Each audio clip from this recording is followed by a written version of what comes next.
प्रभु यीशु मसीह के मधुर और सामर्थी नाम में आज दिनांक 12 फरवरी दिन बुधवार को आप सब श्रोताओं का हम स्वागत करते हैं। आज के मनन के लिए वचन लिया गया है भजन संगीता की पुस्तक उसका 46 अध्याय 10 पद।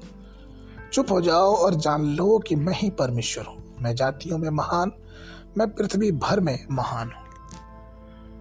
प्रियो, एक शांत एकांत स्थान ढूंढें और वहां जाके परमेश्वर से प्रार्थना करें। जब हम शांति में परमेश्वर से प्रार्थना करते हैं तो हम अपनी भावनाओं को परमेश्वर से जोड़ सकते हैं, अपने ध्यान को हम परमेश्वर पे लगा सकते हैं, अपना ध्यान हम उस यीशु मसीह की तरफ लगा सकते हैं जिसने हमारे और आपके लिए उस क्रूस पे दुख सहा। जब तक हमारे जीवनों में ये बात नहीं आएगी कि क्या परमेश्वर हमसे इतना प्यार करता है कि उसने अपने जीवन को क्रूस पे बलिदान कर दिया, तब तक हम प्रभु की ओर ध्यान नहीं लगा सकते। जब तक हमारे जीवन में, हमारे मन में ये बात ना आए कि प्रभु का दुख और प्रभु की पीड़ा जो उसने कलवरी पे सहा है वो सिर्फ मेरे लिए था कि मेरे पाप क्षमा किए जाएं, तब तक हमारा ध्यान प्रभु की बातों पे नहीं लग सकता।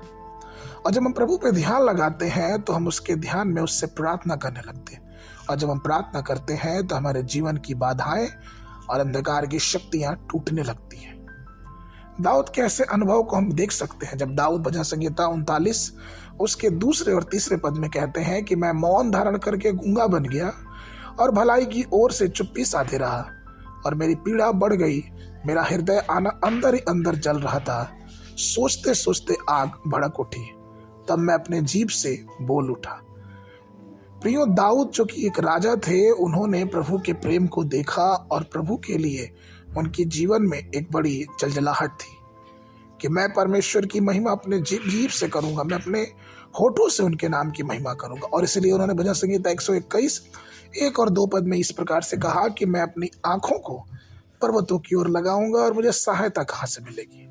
मुझे सहायता यहोवा की ओर से मिलती है जिसने आकाश और पृथ्वी को बनाया है। प्रियो, जब हम प्रभु के चरणों पे बैठते हैं और अपना ध्यान उस पे लगाते हैं तो वो हमें अपनी आशीषों से भरता है। और दाऊद इस बात की सबसे बड़ी गवाही देता है, क्योंकि दाऊद ने ये बात कही भी भजन संगीता 123 के 2 पद में कि देख, जैसा दासों की आंखें अपने स्वामियों के हाथ की ओर और जैसे दासियों की आंखें अपने स्वामिनी के हाथ की ओर लगी रहती हैं, वैसे ही हमारी आंखें हमारे परमेश्वर की ओर उस समय तक लगी रहेंगी जब तक वह हम पर अनुग्रह ना कर दे।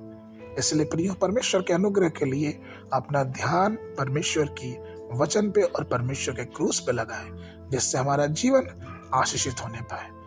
आगे के मनन के लिए यशायाह नबी की पुस्तक उसका 26 अध्याय 3 पद। जिसका मन तुझ में धीरज धरे हुए है, उसकी तू पूर्ण शांति के साथ रक्षा करता है, क्योंकि वह तुझ पर भरोसा रखता है।